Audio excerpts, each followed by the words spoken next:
ተመልካቾቻችን እንደምን አምሽታችኋል። ከአዲስ ሚዲያ ኔትወርክ ኤምኤን በቀጥታ የሚተላለፍላችሁን የዕለተ እሁድ ምሽት ዜናዎችን ይዘን ቀርበናል። ሁሌም መርጣችሁና ፈቅዳችሁ አዲስ ሚዲያ ኔትወርክ ኤምኤንን ስለምትከታተሉ እናመሰግናለን። አርዕስተ ዜናዎቹን እናስቀድም።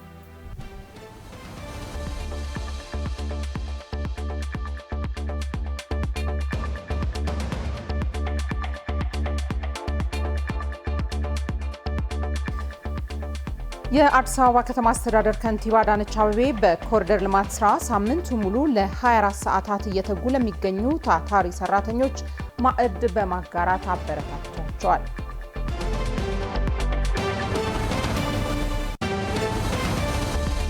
አንቺን ባንቺ የምትመሪው አንቺን ባንቺ የምትገዢ ዛሬማ አፍሪካ ተነሽ በእጅ አዙር አትስጭ እጅ። በዛ ዘመን የነበሩ ደራሲያን አንድ ነገር ስለ አፍሪካ እንድነሳ ይሉ አላለፉም።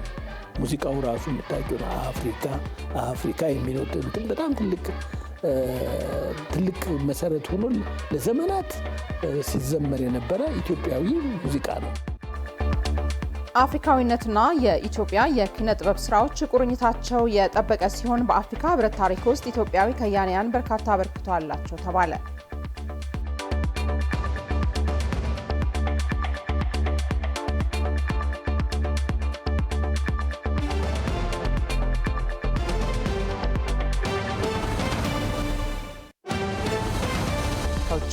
በአሜሪካና ኢራን መካከል የተጀመረው ውይይት በቀጠናው ላይ ትልቅ አዎንታዊ ሚና አለው ብላ እንደምታምን ኳታር ገለጸች።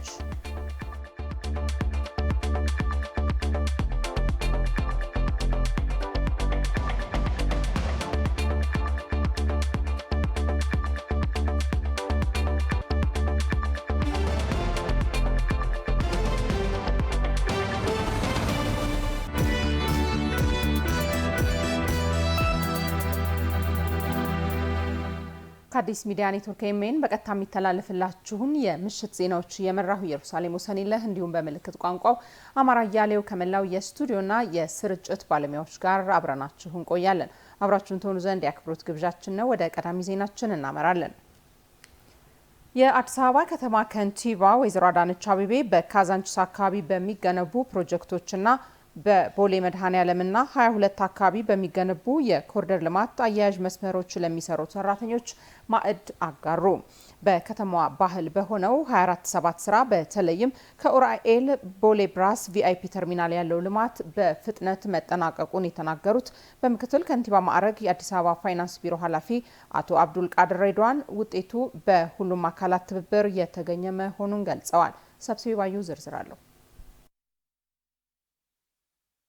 የአዲስ አበባ ከተማ ከንቲባ ወይዘሮ አዳነች አቤቤ በካዛንቺስ የህፃናት ዓለም በስፖርት ፓርክና አዲስ አኳሪየም ፕሮጀክቶች እንዲሁም ከኡራኤል ቦሌ ቪአይፒ ተርሚናል ከእንግሊዝ ኤምባሲ 22 ፍሬንድሺፕ ሆቴልና ከውሃ ልማት እስከ ቦሌ ሩዋንዳ በሚከናወኑ የኮሪደር ልማት አያያዥ መስመሮች ፕሮጀክቶች ላይ እየሰሩ ለሚገኙ ሰራተኞች ማዕድ አጋርተዋል። በተለወጠው የከተማዋ የ24/7 የስራ ባህል የፕሮጀክቶቹ ሰራተኞች ያለመታከት በመስራት ግንባታዎቹ በፍጥነት እንዲከናወኑ ከፍተኛ አስተዋጽኦ እያደረጉ መሆናቸውን የሚናገሩት በምክትል ከንቲባ ማዕረግ የፋይናንስ ቢሮ ኃላፊና ከኤድና ሞል ጎላጉል መስመር ያለውን ፕሮጀክት አስተባባሪ አቶ አብዱል ቃድር ሬድዋን በተለይም ከኡራኤል ቦሌ ብራስ ቪአይፒ ተርሚናል ያለው ልማት በፍጥነት መጠናቀቁንና ውጤቱም በሁሉም አካላት ትብብር የተገኘ መሆኑን ገልጸዋል። ይሄ በመጨረሻ በተለይ ቁልፍ የሆኑ መንገዶችን ያገናኝ ለከተማው ወሳኝ የሆነ መንገድን ያካተተ ከአትላስ እስከ ቦሌ በዚህ መሀል ለመሀል አቋራጭ የሆኑ የትራፊክ መጨናነቁን ለመቀነስ የሚያስችል ትልልቅ መንገድ ነው እየተሰራ ያለው። ይሄ መንገድ በጣም በአጭር ጊዜ ውስጥ ነው እንግዲህ ከአንድ ወር በፊት መተከ ነበር ቶታሊ የተለየ ነው። አሁን በአጭር ጊዜ ውስጥ ይሄን ማሳካት ይችላል። ይሄ እንደከተለ ያው ከተማ አስተዳደሩ ቁርጠኝነቱ እንዳለ ሆኖ በተለይ በዚህ ውስጥ እየተሳተፉ ያሉ ባለሀብቶች ቦታቸው መልሶ ከፕላኑ ጋር እንዲጣጣም በማድረግ የተሻለ ድጋፍን በማድረግ በምገባ በመሳሰሉት ተሳትፎ በማድረግ ትልቅ ውጤት እየመጣ ነው ያለው። በዚህ ውስጥ ደግሞ እየተሳተፉ ያሉ የከተማችን አስተዳደር ተቋማትም በጣም ልማቱን 24/7 የሚለውን በትክክል መሬት ላይ መኖሩን ማንም ሰው መጥቶ ማረጋገጥ ይችላል። በሚሰራው ስራ ባለሀብቶች ሰራተኞችን ከማበረታታት ጀምሮ ከፍተኛ ድጋፍ እያደረጉ መሆናቸውንም ነው አቶ አብዱል ቃድር የገለጹት። ይሄ ምንድነው የሚያሳየው? በአንዱ ጫፍ ከወሰድን የፕሮጀክት ባለቤትነትን የልማቱ እቅድ ምን ያህል ለሁሉም ጠቀሜታ እንዳለው ማሳያ ሲሆን ለነዚህ ሰራተኞች ቤዚካሊ ደሞዝ መክፈል ብቻ ነው ግዴታችን። ነገር ግን ይሄ ብቻ ሳይሆን ከዛ በላይ ኮንትሪቢዩሽናቸው ሪኮግኒሽን ሰጥቶ ተጨማሪ አቅማቸውን አውጥቶ ከተማቸውን እንዲያለሙ ከማድረግ አንጻር ትልቅ ኢነርጂ የሚፈጥር ነውና ትልቅ ትርጉም ነው ያለው።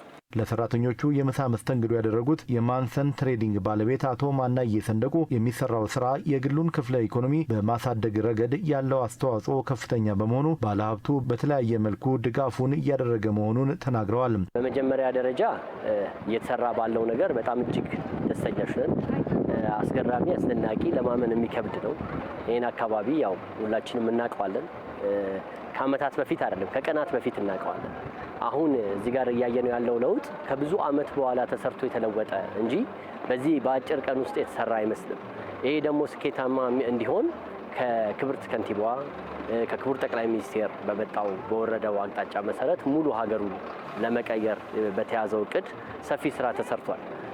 ከዛ ስር ደግሞ ያሉ ሰራተኞች ቀንና ሌሊት ደከመን ሰለቸን ሳይሉ እጅግ በጣም አድጋሚና ሰልቺ በሆነ ሂደት ውስጥ ብዙ ድካምና ጉልበት አውጥተው ይሄን አስገራሚ ስራ ሰርተዋል። እኛ እንደ ባለሀብት ምንም አላደረግንም ነው የምለው። እንደውም አሁን ዛሬ ትንሽ የተወሰነ ምሳ ጋብዘናል። ግን በዚህ ብቻ ባይቆም ይሄንን በዚህ ድርሻ ውስጥ ከፍተኛ አስተዋጽኦ ላደረጉ አካላት ሁሉም ባለሀብት ያቅሙን አድርገው የሆነ እውቅናና አስተዋጽኦ ከዚህ በላይ ቢሰጣቸው ደስ ይለኛል። የሚሰሩት መሰረተ ልማቶች ጠቀሜታቸው የላቀና የግሉን ክፍለ ኢኮኖሚ እንቅስቃሴ በማሳደግ ረገድም ሚናቸው የማይተካ በመሆኑ ዘላቂ አገልግሎት እንዲሰጡ በመንከባከብና ክትትል በማድረግ ረገድ የግሉን ዘርፍ ጨምሮ ሁሉም ባለድርሻዎች በትብብር ሊሰሩ እንደሚገባም ነው አቶ ማናዬ የተናገሩት። በ24/7 የስራ ባህል የመዲናዋን የኮሪደር ልማት ስራዎች በትጋት እያከናወኑ እንደሚገኙ የፕሮጀክቱ ሰራተኞች ተናገሩ። ከንቲባ አዳነች አቤቤን ጨምሮ በየደረጃው የሚገኙ የከተማ አስተዳደሩ አመራሮች የሚያደርጉላቸው ድጋፍና ክትትል የሚደነቅ መሆኑንም አስተያየታቸውን ለኤኤምኤን ተናግረዋል። ይታያል አጥናፉ።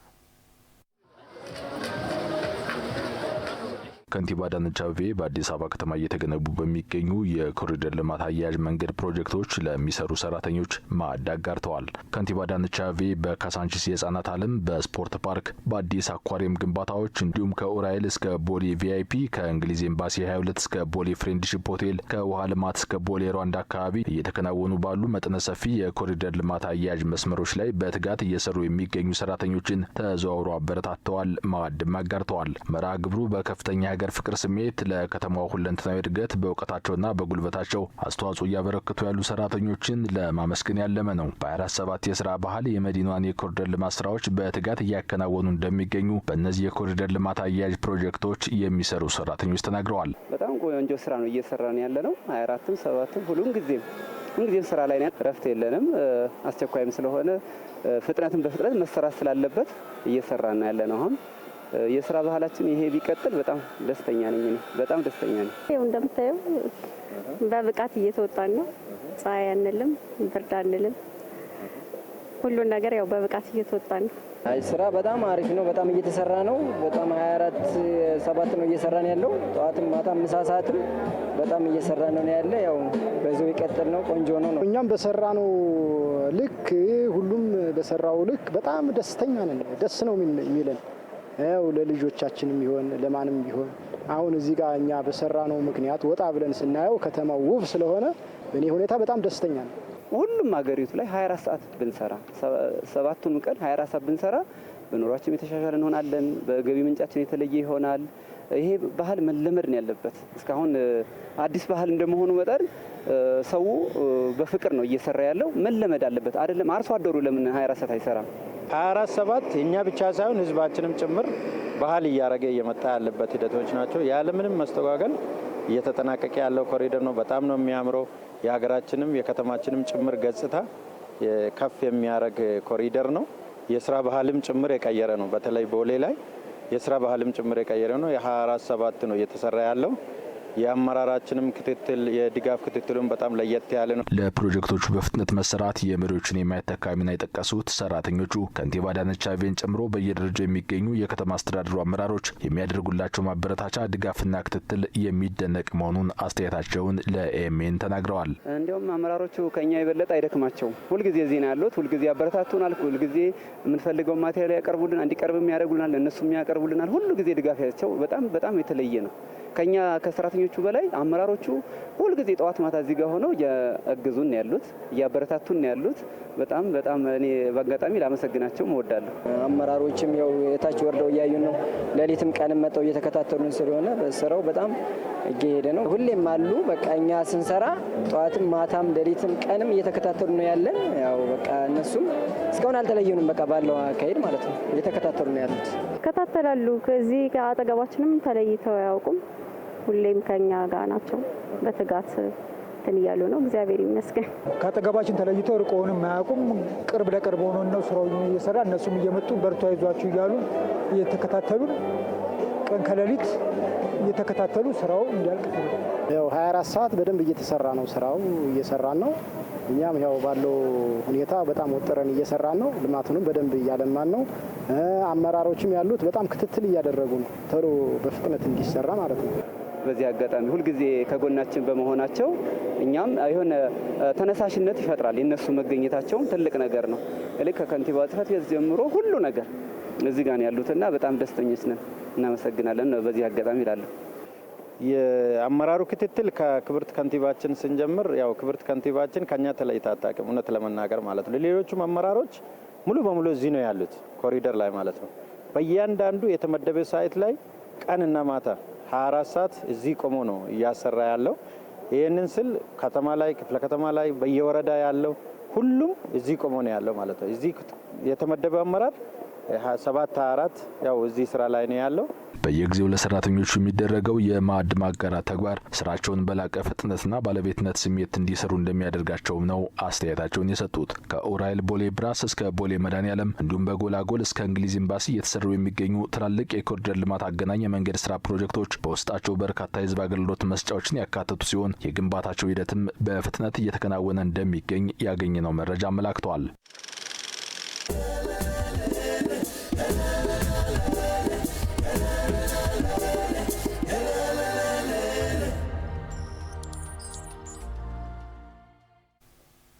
ከአዲስ ሚዲያ ኔትወርክ ኤኤምኤን በቀጥታ የሚተላለፍላችሁን የዕለተ እሁድ ምሽት ዜናዎችን ነው በመከታተል ላይ ያላችሁት። ከኛ ጋር ስላላችሁ እጅግ አድርገን እናመሰግናለን። ዜናዎቻችን አሁንም ወደ እናንተ መድረሳቸውን ይቀጥላሉ።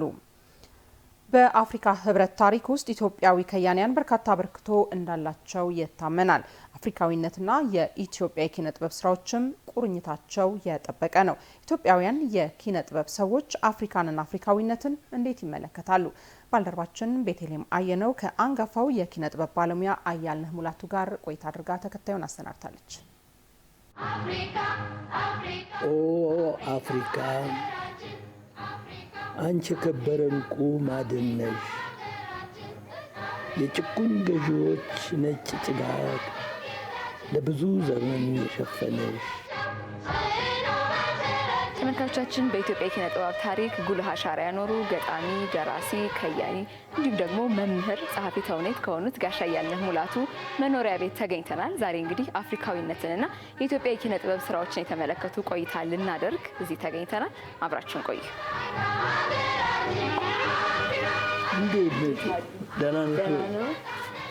እንኳን ደህና መጣ። እንኳን ደህና ጠበቁ። ቤት ለምቦሳ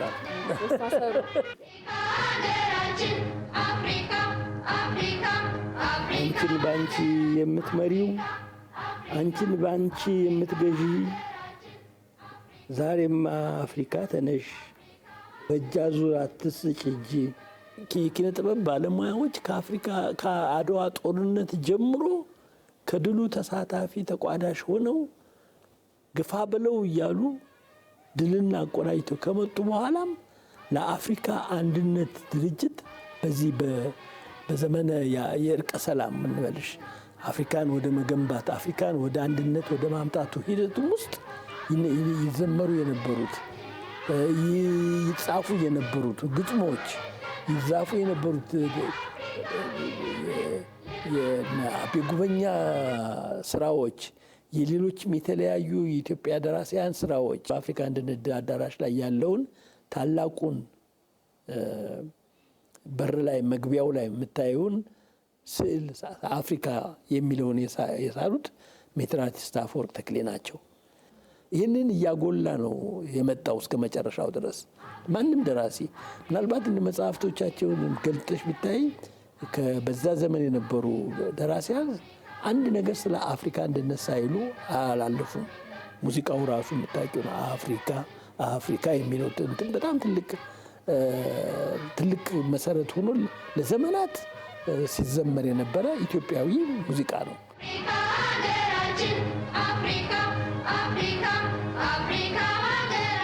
የመጀመሪያ የአፍሪካን መዝሙር የደረሰ ደግሞ ሎሬት ጸጋዬ ገብረመድኅን ደግሞ የመሰለ ሰው ከዛ በኋላ ይፈለቃል።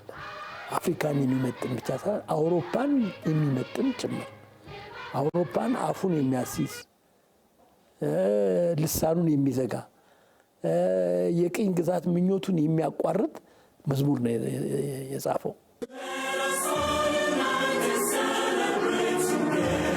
ብዙ ግጥሞች ጽፌያለሁ በአፍሪካ ጉዳይ ላይ በጣም በርካታ። እኔ አሁን አላስታውሳቸውም። ግማሾቹ ታትመዋል፣ ግማሾቹ አልታተሙም። አሁን በቅርቡ ግን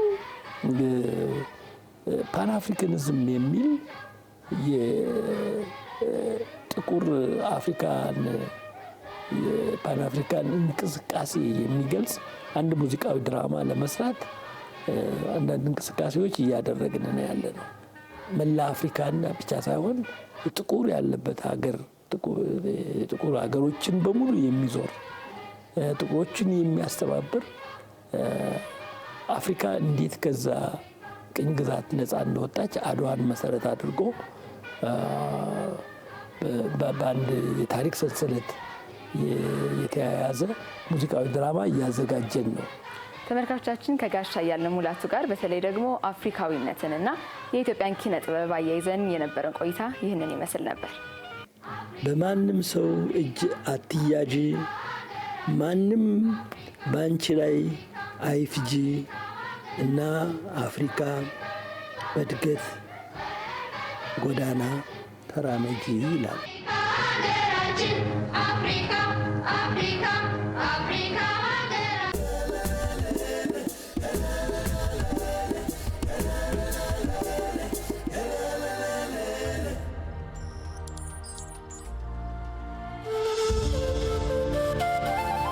አዲስ አበባ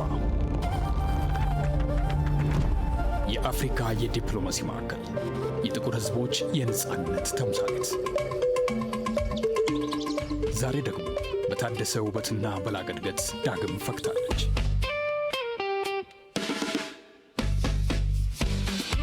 የአባቶቻችንን ድል በክብር የዘከረችው መዲናችን በኮሪደር ልማት ዘመናዊ ገጽታን ተላብሳለች። ንጹሕ አየር፣ ሰፋፊ የእግረኛ መንገዶችና ለዓይን ማራኪ የሆኑ የከተማ ገጽታዎች እንግዶቿን ለመቀበል ዝግጁ ናቸው። አዲስ አበባ ከትላንት ዛሬ ደምቃለች። በውብ ፓርኮቿ ማራኪነት፣ በሰፋፊ መንገዶቿ ግርማ ሞገስና በሰማይ ጠቀስ ሕንፃዎቿ ዘመናዊነትን ተላብሳለች። የተፈጥሮ ድምፅ ከከተማው ዘመናዊነት ጋር የተዋሃደበት የወንዝ ዳርቻ ልማቶቻችን አዲስ አበባን የፓርኮችና የንጹሕ አየር መፍለቂያ አድርገዋታል። ከተማዋ ለነዋሪዎቿም ሆነ ለዓለም አቀፍ እንግዶቿ የምቾት ማረፊያ ሆናለች።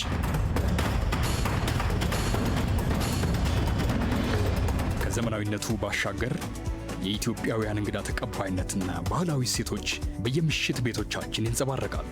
የቅምሻ የዜማና የዳንስ ጥበብ የሚወራረድባት ሕያው ከተማ፣ የአፍሪካ ሕብረት መቀመጫ የሆነችው አዲስ አበባ የሕብረቱን አባል ሀገራት ለመቀበል ሙሉ ዝግጅቷን አጠናቃለች። በደህንነት በሆቴሎች አገልግሎትና ሞቅ ያለ እንግዳ ተቀባይነት ባህሏ ደጆቿን ወለል አድርጋ እየጠበቀቻችሁ ነው። ኑ ወደ አፍሪካ መዲና፣ ወደ አዲሷ አበባ። አዲስ አበባ ሁሌም ዝግጁ ናት። አዲስ አበባ የታደሰችው እንቁ የአፍሪካ መዲና።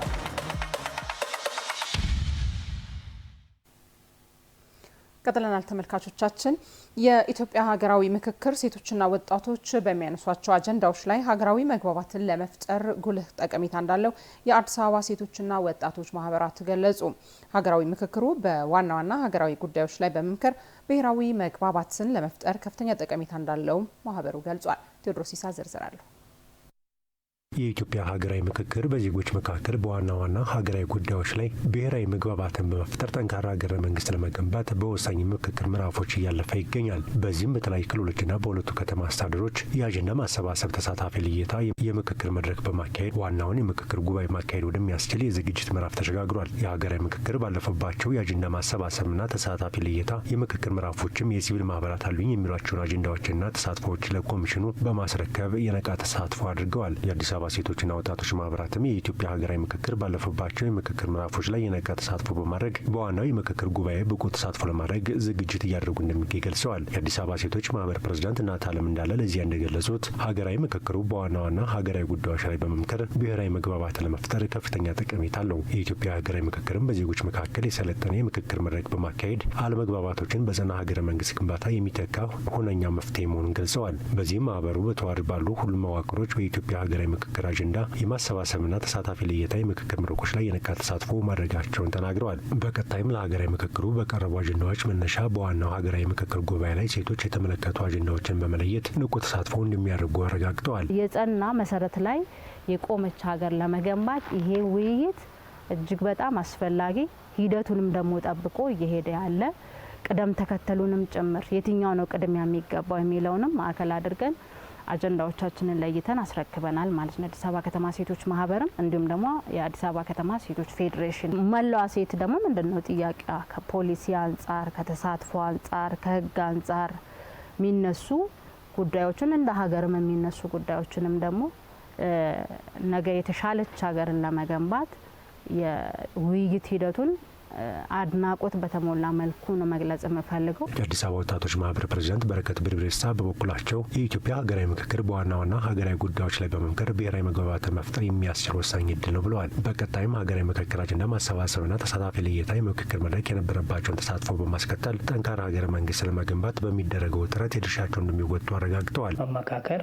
መነጋገር፣ ችግሮቻችንን በጠረጴዛ ዙሪያ እንፍታ፣ ምን ችግሮች አሉን የሚለው መጀመሪያ እንደ አዲስ አበባ አጀንዳ ሲሰበሰብ በ119ኙም ወረዳ ላይ በ11ዱም ክፍለ ከተማ ላይ ከዚህም ከማዕከልም ተወካይ ወጣቶች ተልኳል። ተወካይ ወጣቶች ተልኮ ከሌሎች እህት ወንድሞቻቸውና ከሌላው ከህብረተሰብ ክፍል ጋር በጋራ በመሆን የወጣቱ ጥያቄ ምንድን ነው፣ መፍትሄ ማግኘት አለባቸው ተብሎ የታሰቡ ጥያቄዎችን ሊስት አድርጎ ለኮሚሽነሩ በጋራ በመሆን ከሌሎች ህብረተሰብ ክፍሎች ጋር በጋራ በመሆን ለኮሚሽነሩ ያቀበሉበትና አጀንዳ አሰባሰቡ ላይ የአንበሳ ድርሻ ነበረው ማህበሩ። በዋናው የኢትዮጵያ ሀገራዊ ምክክር ጉባኤ ላይ ሴቶችና ወጣቶችን የሚያነሷቸውን አጀንዳዎች በማቅረብ ሀገራዊ መግባባት እንዲፈጠርባቸው ለማድረግ እንደሚሰሩም የማህበራቱ ኃላፊዎች አስረድተዋል። ከዚህ በተጨማሪም ሀገር ማዕከል በማድረግ የሴቶችና ወጣቶችን ሁለንተናዊ ተጠቃሚነት ማረጋገጥ በሚያስችሉ መስኮች ላይ በትኩረት እንደሚሰሩ አብራርተዋል። ቀጣይም ደግሞ እንዴት መወያየት እንዳለብን፣ እንዴት መነጋገር እንዳለብን፣ እንዴት ኛ ወጣቶች ደግሞ እዛ ውስጥ ጆይን አድርጎ ያሉትን ሀሳብ አስተያየታቸውን የሚሰጡበት መንገድ ላይ እየተወያየን ያለ ነው ማለት ነው። ስለዚህ በርካታ ወጣቶች ተሳትፎ እየሰሩበት ነው ያሉት። ምስራቅ አፍሪካዊቷ ሀገር ኬንያ አንድ ባህል አላት፣ የማሳይ ዝላይ። ይህ እንግዲህ ዝላይ በተለይም ለወጣት ወንዶች የኃይል፣ የጀግንነት፣ የአካል ብቃታቸውን የሚያሳዩበት ተደርጎ ይወሰዳል።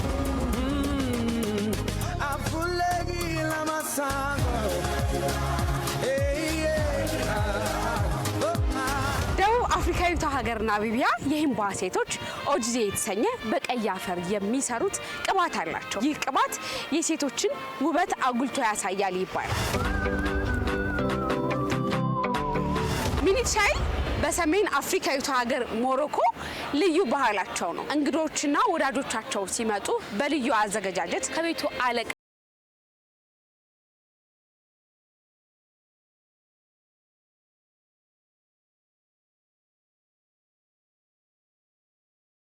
ደሪያ ወደ በረሃ አካባቢ ተዋሬግ ተብሎ የሚጠራው የፊት መሸፈኛ የጽናታቸው የጀግንነታቸውና የመቻላቸው ምልክት እንደሆነ ይነገራል።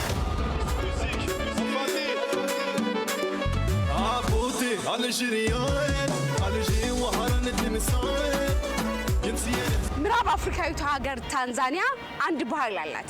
ይህ ባህልም እንግዲህ ምግብን በጋራ መካፈል ነው። ይህ በጋራ የሚካፈሉት ምግብ ደግሞ ወዳጅነትን፣ አንድነትንና እርስ በርስ ያለንን ግንኙነት ያጠናክራል ብለው ያስባሉ። ደማቋ አዲስ አበባ 39ኛውን የአፍሪካ የመሪዎች ጉባኤን ታስተናግዳለች። እንግዶችን እየተቀበለች ትገኛለች። እንኳን ደህና መጣችሁ።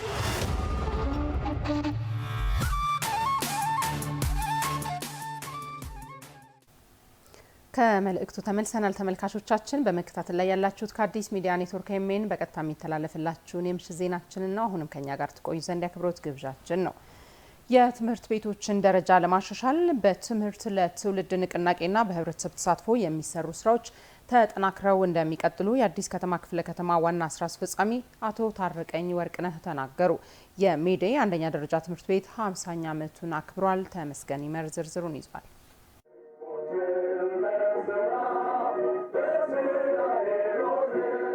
ከተመሰረተ 50ኛ ዓመቱን የደፈነው የሜዴ ትምህርት ቤት በ50 ዓመታት ጉዞ በርካታ ምሁራንን አፍርቷል። ትምህርት ቤቱ 50ኛ የምስረታ ዓመቱን የትምህርት ቤቱ የቀድሞ ተማሪዎችና ነባር መምህራን እንደዚሁም ሌሎች ጥሪ የተደረገላቸው እንግዶች በተገኙበት አክብረዋል። መንግስት የትምህርት ቤቶችን ደረጃ ለማሻሻል በሚሰራው ስራ ውስጥ የህብረተሰብ ተሳትፎ የጎላ ሚናን ይወጣል ያሉት የሜዴ ትምህርት ቤት የቀድሞ ተማሪዎች ለአሁኑ መሰባሰብም ትምህርት ቤቱን በሁለንተናዊ መልኩ ደረጃውን ለማሻሻል ጥረት እንድናደርግ እድል የፈጠረ ነው ብለዋል። ትውልድ ማስቀጠል ስለሆነ እኛም በህይወት እስካለን ድረስ ትዝታ መፍጠር እስከሆነ ድረስ አስተዋጽኦ ማድረግ አለብን። በሌላ መንገድ ትምህርት ቤቶች በመንግስት በጀት ብቻ የሚፈለገውን ውጤት ሊያመጡ ስለማይችሉ ልክ እንደኛ ሌሎችም አስተዋጽኦ ማድረግ አለባቸው። መንግስት ብቻ መስራት የለበትም። ህብረተሰቡ በተለያየ አደረጃጀት ተደራጅቶ አካባቢውን ማልማት፣ ትምህርት ቤቶችን ማልማት ለቀጣይ ትውልድ መሰረት የሚጥል ተራ መስራት ስላለበት ይህንን ዛሬ ጀመርነው እንጂ ቀጣይም በተሻለ በላቀ ስራ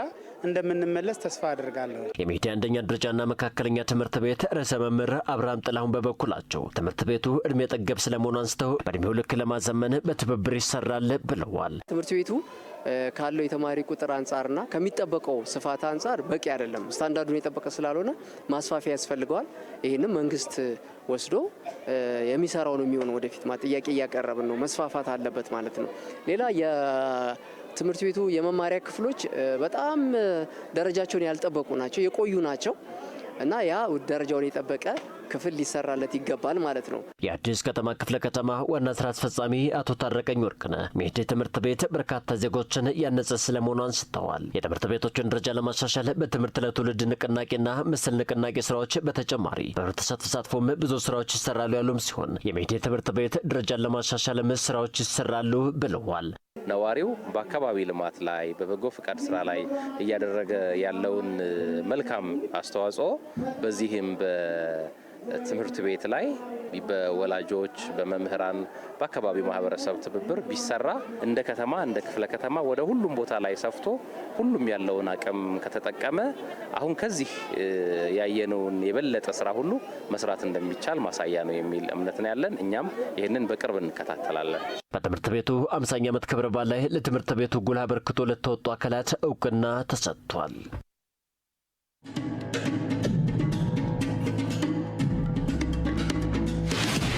በራስ አቅም በአንድነት የመተማመን ተምሳሌት የአፍሪካውያን ህብረት ደምቆ የሚታይበት የ39ኛው የአፍሪካ መሪዎች ጉባኤ ከወትሮው ምን ለየት ያደርገዋል? እንደ ስሟ አበባ የሆነችውን አዲስ አበባን ቡናዋን እያጣጣማችሁ በንቃትና በፍካት ውበቷን የምትመለከቱበት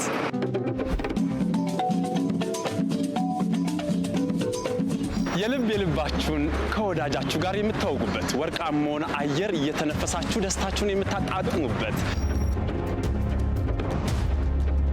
እንዲህ የምንሸራሸርበት ውብ የብስክሌት መንገዶችም አሉን።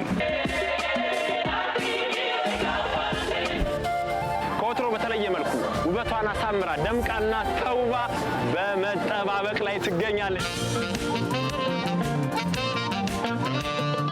እንኳን ለ39ኛው የአፍሪካ የመሪዎች ጉባኤ በሰላም አደረሳችሁ አደረሰን።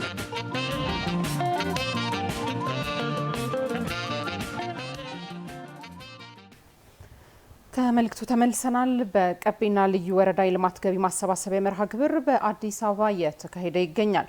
የልዩ ወረዳዋንና አካባቢውን የጤናና ትምህርት መስኮች ማዘመን የመርሃ ግብሩ ዓላማ መሆኑ ተገልጿል። መቅደስ ደምስ ተጨማሪ አላት።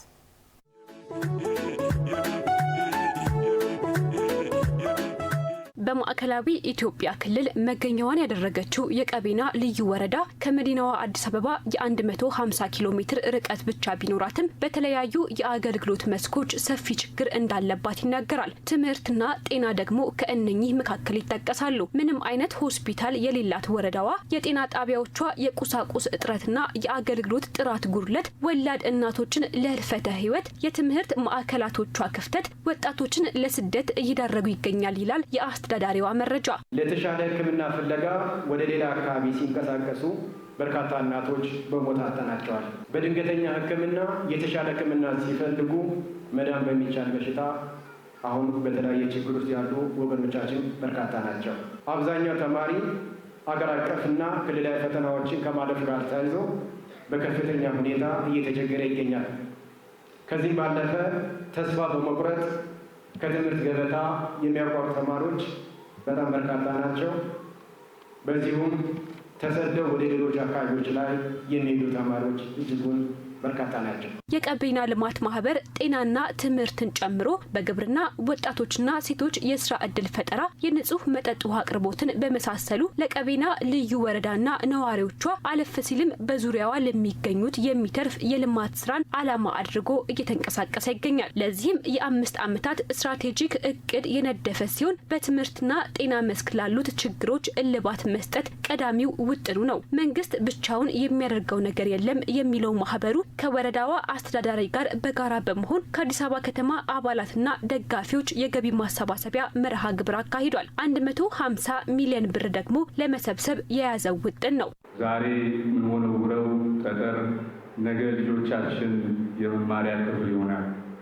ዛሬ የምንሰጠው ድጋፍ የእናቶችን ሕይወት ያድናል። በተደጋጋሚ እንደምንለው መንግስት ወይ አንድ ተቋም ይህን ግዙፍ ስራ ብቻውን ሊከውን አይችልም። በህዝብ ድጋፍ፣ በማህበረሰብ ተሳትፎ ቢሆን እንጂ። የተሰበሰበው ገቢ ለኢማም ሐሰን ኡንጀሞ ሆስፒታልና ፈትሁዲን ልዩ አዳሪ የሁለተኛና መሰናዶ ትምህርት ቤት ግንባታ የሚውል ይሆናል። የተቋማቱን ግንባታ እስከ 3 ዓመት የማጠናቀቅ እቅድ ተይዟል። ለዚህም የማህበሩ አባላትና ደጋፊዎች እንዲሁም ከልማት ጎን የቆሙ ሁሉ እንዲረባረቡ ተጠይቋል። ትምህርት ስርዓታችን ላይ የምንሰራ ስራ እድገት ላይ፣ ብልጽግና ላይ፣ የህዝቦችን ችግር መቅረፍ ላይ የምንሰራ ስራ ነው። በተመሳሳይ መልኩ ጤና ላይ የምንሰራው ስራ ጤናማ ትውልድ፣ አምራች ትውልድ፣ ፈጠራ ያካከለበትን ትውልድ ለመፍጠር ነው። ሁለቱ መሰረተ ልማቶች ለአንድ አካባቢ ማህበረሰብ እጅግ በጣም ወሳኝ ናቸው። ኢንቨስት እያደረግን ያለነው በእናት ህይወት ላይ ነው። ኢንቨስት እያደረግን ያለነው በልጆቻችን የወደፊት ተፈንታ ነው። ኢንቨስት እያደረግን ያለነው በራሳችን ላይ ነው። ስለዚህ ይህ ልዩ ኢንቨስትመንት ሁሉም በአቅሙ እንዲሳተፍ የቀቤና ልማት ማህበር የአሰራር ስርዓት ዘርግቷል። ኢንቨስትመንቱን በጋራ ከኛ ጋር ሆናችሁ ኢንቨስት እንድታደርጉ ጥሪያችን እናስተላልፋለን። የቀቤና ልማት ማህበር 150 ሺህ አባላትን ያቀፈ ሲሆን በአዲስ አበባ ያሉት አባላት 50 ሺህ ናቸው።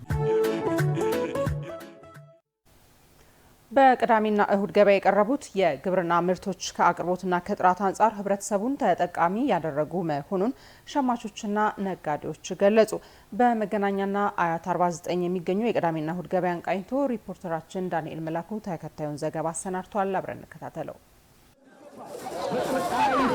የአዲስ አበባ ከተማ አስተዳደር በነዋሪው ላይ የኑሮ ጫና እንዳይበረታ የተለያዩ ስራዎችን እየሰራ እንደሚገኝ ይታወቃል። ከነዚህ መካከል የቅዳሜና እሁድ ገበያ ተጠቃሽ ሲሆኑ ህብረተሰቡንም እሴት ከማይጨምሩ ደላሎች በመጠበቅ ቀጥታ ከአምራቾች ወደ ሸማቾች የግብርና ምርት ውጤቶች እንዲደርሱ እየተደረገ እንደሚገኝ ይጠቀሳል። ኤኤምኤንም በመገናኛና በአያት 49 የቅዳሜና እሁድ ቦታዎች ላይ ተገኝቶ ያነጋገራቸው ሸማቾች ከአቅርቦትና ከጥራት አንጻር ገበያው ተመራጭ መሆኑን ተናግረዋል። በጣም ቆንጆ ነው።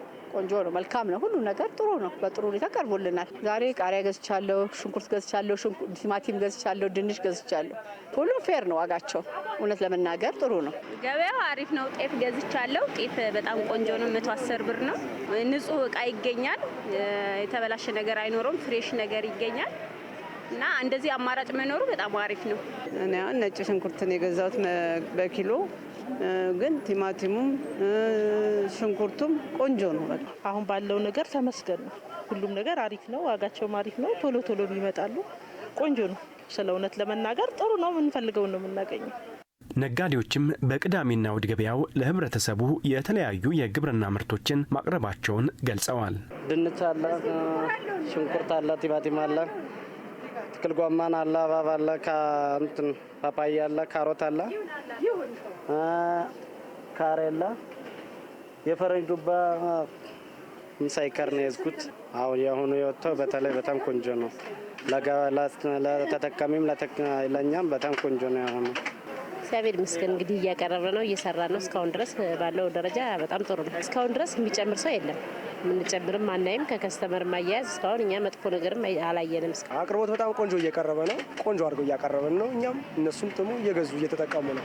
ቅናሽ ዋጋም ከመሆኑ አንጻር ሰው ይጠቀማል፣ እኛም እናቀርባለን። ከተማ አስተዳደሩ በሚያወጣው ዋጋ በትክክል ዋጋው ተጠብቆ ያለው ግብአትም ተሟልቶ እየተሸጠ ነው። ዋጋም ተጠብቆ እየተሸጠ ነው። ቅናሽ ዋጋ ነው። በቀጣይም ምርቶችን በአቅራቢያችን ማግኘት እንድንችል የቅዳሜና እሁድ ገበያ አማራጮች ተጠናክረው መቀጠል አለባቸው ሲሉ ሸማቾች ተናግረዋል። በዚሁ ቢቀጥል እና በጣም ቆንጆ ነው። ፍሬሽ ነገር መጠቀም እንችላለን። ያልተበላሹ ነገሮች በየቀበሌያችን በየአካባቢያችን እንደዚህ በየቦታው ቢስፋፋልን የበለጠ ለኛ ተጠቃሚ እንሆናለን። በየቦታው ተስፋፍቶ ዝቅተኛ ህብረተሰብ ከዛ እየገዛ ኑሮ እንዲያሻሽል ምኞቴ ነው። የቁጥጥር ባለሙያዎችም የቅዳሜና እሁድ ገበያ ቦታዎች ላይ በመገኘት ክትትልና ድጋፍ እያደረጉ መሆኑንም ኤኤምኤን ተመልክቷል።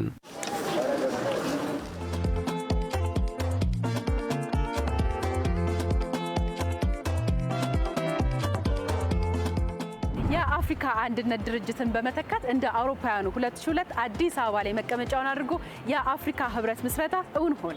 ለህብረቱ መመስረት ሀገራችን ኢትዮጵያ ትልቅ ሚና ትጫወታለች። የአፍሪካ የመሪዎች ጉባኤ አሁን ላይ 55 አባል ሀገራትን ያቀፈና በየ2 ዓመቱ የሚካሄድ ሲሆን የተለያዩ ስኬቶችንም አስመዝግቧል። በቀድሞ የአፍሪካ አንድነት ድርጅት አማካኝነት የአፍሪካ መንግስታት ከቀኝ አገዛዝና አፓርታይድ ነጻ በማውጣት ቁልፍ ሚና ተጫውተዋል።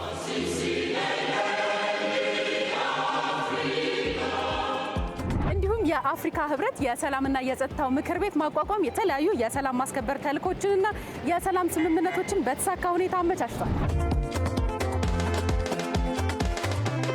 የአፍሪካ በዓለም አቀፍ ኤጀንሲ በማሳደግና ዲሞክራሲያዊ ደንቦችን በማስፋፋት ትልቅ ስኬት አስመዝግቧል። የአፍሪካ ህብረት በአየር ንብረት ለውጥ ምላሽ ላይም እንደ አንድ አካል በመሆን የአፍሪካ ድምፅ በዓለም አቀፍ መድረክ አጠናክሯል።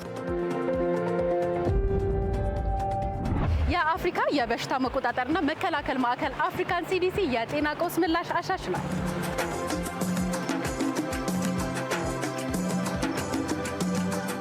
አህጉራዊ ነጻ ንግድ ቀጠናን ማቋቋም ጨምሮ የጾታ እኩልነትን ማዕቀፎች እንዲሁም በርካታ ስኬታማ ተግባራትን አሳክቷል። የአፍሪካ ህብረት ዋና መቀመጫ የሆነችው አዲስ አበባም 39ኛውን የአፍሪካ ህብረት የመሪዎች ጉባኤ እንዲሁም ሁለተኛውን ኢጣሊያ አፍሪካ የመሪዎች ጉባኤን ጨምሮ ሌሎች ሁነቶችን ለማስተናገድ ዝግጅቷን አጠናቃ እንግዶቿን እየጠበቀች ነው። የዘንድሮ ጉባኤ ዘላቂ የውሃ አቅርቦትና ደህንነቱ የተጠበቀ የንጽህና አጠባበቅ ስርዓት ማረጋገጥ ለአጀንዳ 2060 ግቦች ስኬታማነት በሚል መሪ ቃል የሚካሄድ ሲሆን በአህጉሪቱ ስትራቴጂካዊ ጉዳዮች ላይ ሰፊ ውይይት ይደረጋል ተብሎ ይጠበቃል።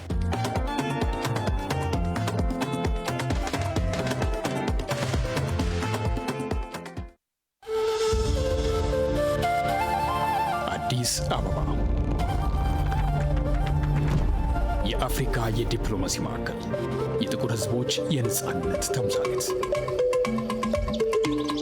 ዛሬ ደግሞ በታደሰ ውበትና በላቀ እድገት ዳግም ፈክታለች።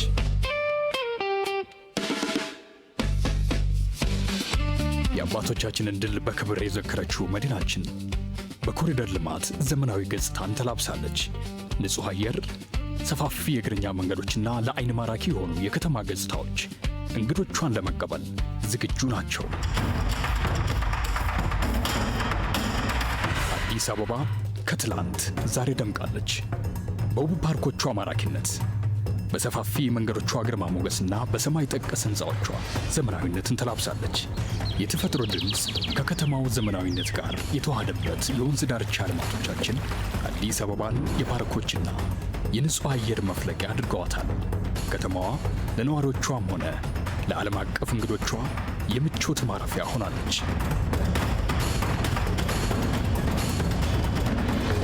ከዘመናዊነቱ ባሻገር የኢትዮጵያውያን እንግዳ ተቀባይነትና ባህላዊ እሴቶች በየምሽት ቤቶቻችን ይንጸባረቃሉ። የቅምሻ የዜማና የዳንስ ጥበብ የሚወራረድባት ሕያው ከተማ፣ የአፍሪካ ሕብረት መቀመጫ የሆነችው አዲስ አበባ የሕብረቱን አባል ሀገራት ለመቀበል ሙሉ ዝግጅቷን አጠናቃለች። በደህንነት በሆቴሎች አገልግሎትና ሞቅ ያለ እንግዳ ተቀባይነት ባህሏ ደጆቿን ወለል አድርጋ እየጠበቀቻችሁ ነው። ኑ ወደ አፍሪካ መዲና፣ ወደ አዲሷ አበባ። አዲስ አበባ ሁሌም ዝግጁ ናት። አዲስ አበባ የታደሰችው እንቁ የአፍሪካ መዲና።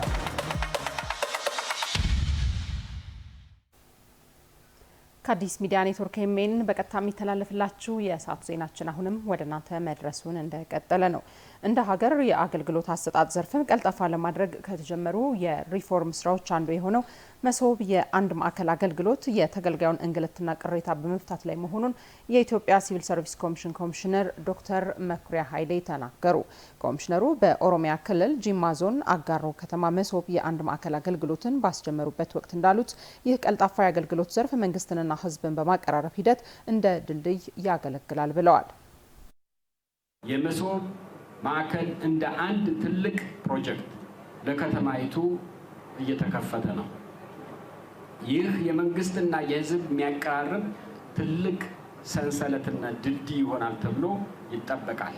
አገልግሎቶች ለተገልጋዮችና ዜጎች በፍትሃዊነት በፍጥነትና በተጠያቂነት ስርዓት የሚቀርቡበትም ይሆናል ብለን እንጠብቃለን። እያንዳንዱ ዜጋ የሚፈልጋቸው አገልግሎቶች እንደ ዜግነቱ መብት በፍትሃዊነትና በውጤታማነት የሚስተናገድበት ስርዓት ሆኖ እንዲገነባ፣ በተመሳሳይ ደግሞ በተዋረድ መዋቅሮች እየተስፋፋ የሚሄድ ይሆናል። በብልጽግና ፓርቲ የኦሮሚያ ቅርንጫፍ ጽህፈት ቤት የፖለቲካ ዘርፍ ኃላፊ አቶ ነመራ ቡሊና የክልሉ ፐብሊክ ሰርቪስና ሰው ሀብት ልማት ቢሮ ኃላፊ ኮከቤ ዲዳ በበኩላቸው በክልሉ የአገልግሎት ዘርፍ ላይ ይስተዋል የነበረውን የህዝቡን ቅሬታ ለመፍታት መንግስት የመሶብ አገልግሎት ተደራሽነት ላይ በሰፊው እየሰራ ነው ብለዋል። በተለያዩ ከተሞች ይሄኛው የአገልግሎት ወይ ደግሞ የአንደኛ ደረጃ የመሶብ አገልግሎት የሚባሉት አገልግሎቶች በሰፊው ወደ ስራ እንዲገቡ ከፍተኛ ጥረት እየተደረገ በመሆኑ በዚህም ረገድ በዛሬው ዕለት የአጋሮ ከተማ በሁለተኛ ዙር ይህንን አገልግሎት ከሚያስጀምሩ የመጀመሪያው ደረጃና የመጀመሪያው ዘርፍ እና ግንባር ቀደም በመሆኑ የአጋሮ ከተማና የአጋሮ ህዝብ ነዋሪዎች እንኳን ደስ አላችሁ። ተጠያቂነትና ግልጸኝነትን በማስፈን የመንግስት አገልግሎት ወደ ዘመናዊነት እንዲሸጋገር እየተደረገ ይገኛል። ለዚህ መልካም ተግባር ዜጎች ተገቢውን ድጋፍና ክትትል እንዲያደርጉ እያሳሰብኩ በድጋሚ ለዚህ ታላቅ ቀን እንኳን አደረሳችሁ፣ እንኳን አደረሰን፣ እንኳን ደስ አላችሁ፣ እንኳን ደስ አለን። የከተማዋ ነዋሪዎችም አገልግሎቱ በመጀመሩ የተሰማቸውን ደስታ ገልጸዋል ሲል የዘገበው ኢዜአ ነው። አንድ ላይ በመሆናቸው ሰዎች ይሄ ጥቅም ያለው አገልግሎቱን በተመሳሳይ ሰዓት ውስጥ ጉልበታቸውን፣ ጊዜያቸውን፣ ገንዘባቸውን በመቀጠብ የተሻለ አገልግሎት ያገኛሉ ብዬ ነው እንደ አዲስ መመስከር የምፈልገው። እጅግ በጣም አስደሳችና ህዝቡም የተደሰተበት መሶብ አገልግሎት ነው እየተሰጠ ያለው።